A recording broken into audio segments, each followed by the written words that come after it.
sunod-sunod ang launches ng Vivo. A month ago, they released their Vivo V30 series. And this time, we have a new high-end entry-level phone, and it's the Vivo Y100. Hey guys, it's your Tech Girl Mary, and welcome back to our YouTube channel. I know, medyo natagalan yung release natin ng Vivo Y100. Pasensya na guys, maraming release, mahinang kalaban. But yeah, before we talk about the pricing, let's do a quick unboxing. Kung mapapansin nyo, it's really more closer to yellow than green dito sa ating camera. Ito yung halimbawa ng isang yellow phone. Actually, medyo magkamukha nga sila. Clear lang yung jelly case niya, which is perfect dahil maganda naman yung design ng phone, hindi kailangan ng takpan. And this is how it looks like pag may case na.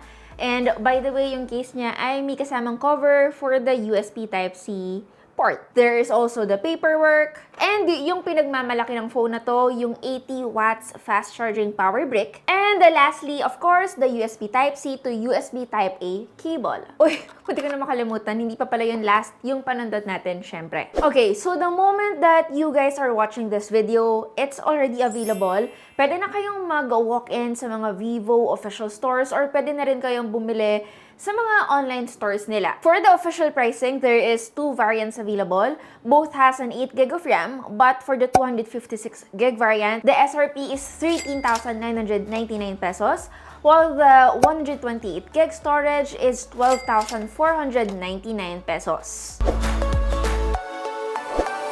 As someone who likes really nice design on smartphones, in fairness, Vivo did it very well on this phone. This design, typically guys, you'd expect from something at twice the price.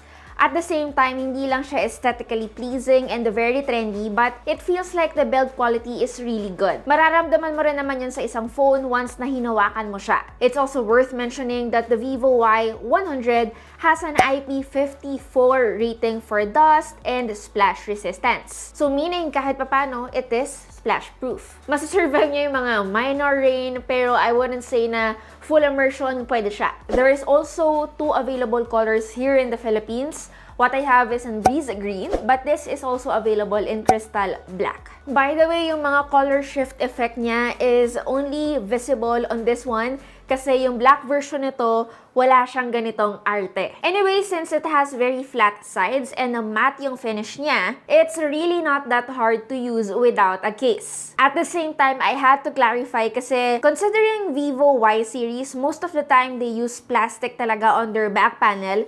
But this time, they used glass. Which is why the feel is also not cheap. Kaya rin siguro it's at 196 grams because of the glass back.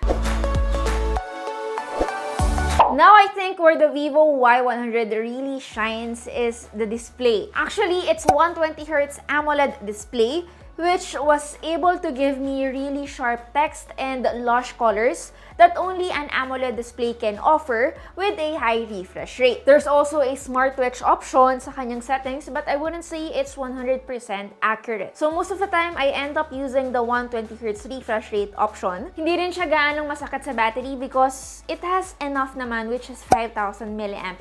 I also noticed that it has a really high brightness mode, which is only available nga lang when you're using the camera. But even without this, which is the high brightness mode again, the display is probably among the best I've seen so far sa ganitong price point. Surprisingly then, Vivo was able to make the bezels really thin. Not only that, the touch is more responsive when gaming. Most of the time sa ganitong price point, crucial yung touch responsiveness ng isang phone. Lalong-lalo na if medyo competitive gamer ka, you will easily notice if the phone is lacking on this part. Halimbawa na lang din when it comes to games like Call of Duty, yung level of responsiveness, even tactility is okay. Anyway, I know you guys are probably looking for the other set of speakers. Wala man siya dito, but don't worry, it is a stereo set of speakers which is located on the earpiece. It's also worth noting that the speakers is high-res certified.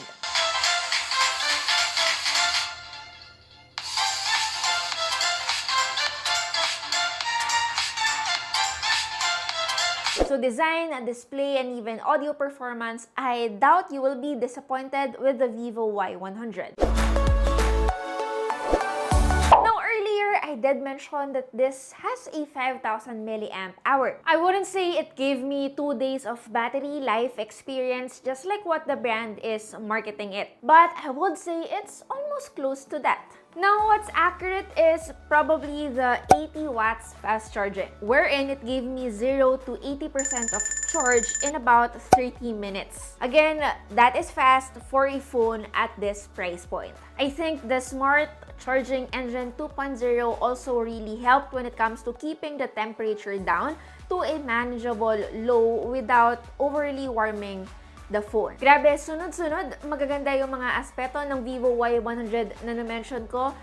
But how about the performance and the user experience? On paper, the Vivo Y100 has a Snapdragon 685 4G chipset, again along with an 8GB of RAM. Nothing really to worry about when it comes to storage since this device is expandable via micro SD card. But one thing I think you guys would worry is how underwhelming the chipset is. Okay, it is decently responsive for me, especially switching between applications. It is fluid. Hindi mo ramdam na mababa yung chipset niya. Again, it has a 120Hz refresh rate. Not the most ideal chipset for a phone at this price point. But for lighter games such as Mobile Legends or even Pokemon Unite, you will easily finish and like your gaming experience even on the highest settings. Now for games like Call of Duty or even Asphalt 9, you really have to dial back at most to medium for the best experience. Now for the cameras, you'll notice that we have 3.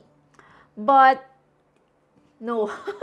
No. 2 of this lang yung may functional. Actually, hindi nga siya functional. I would say isa lang. We got a 50 megapixels for the main cam, a 2 megapixels depth sensor, and yung pangatlong lens daw is a flicker lens. And up front, we have an 8 megapixels for selfie camera. Medyo nasasayangan ako sa cameras niya kasi it could have been a good set of cameras kung sinamahan lang sana ng ultra-wide lens. Okay, so the Vivo Y100 allows you to zoom digitally up to 10 times. This is not just for stills, but the same with the videos. While the video capture quality is up to 1080p at 30 FPS. Actually, yung output, okay naman. They are manageable kahit up to 2 times zoom pa. It can give a good color saturation and has good dynamic range as well. But I wouldn't say maganda yung low light shots natin, probably because this lacks optical image stabilization. Now for selfies, I think it could have been best if they managed to put a 16 megapixels instead of an 8. But yeah, for video calls, it is manageable. Okay, so if I were to rate the Vivo Y100, considering na medyo stiff yung competition right now, lalo na sa ganitong price segment, honestly, goods yung phone lalong-lalo na for multimedia consumption. Medyo nabitin lang talaga ako sa cameras niya and yung gaming capability. Syempre, may tricycle na dumaan. Now, alam ko sa comment section, baka tanongin nyo, kamusta yung 5G? Bakit wala siya nun? Actually, yung Vivo Y100, there is a 5G version of this device. I am just not sure if they will be launching it in the Philippines, but I'm guessing not. Consider nyo na lang din itong part na to just in case you are opting for a phone that has 5G capabilities. Anyway, that's basically it for my Vivo Y100 review. Again, it's your Tech Girl Mary, and see you in our next video. Bye!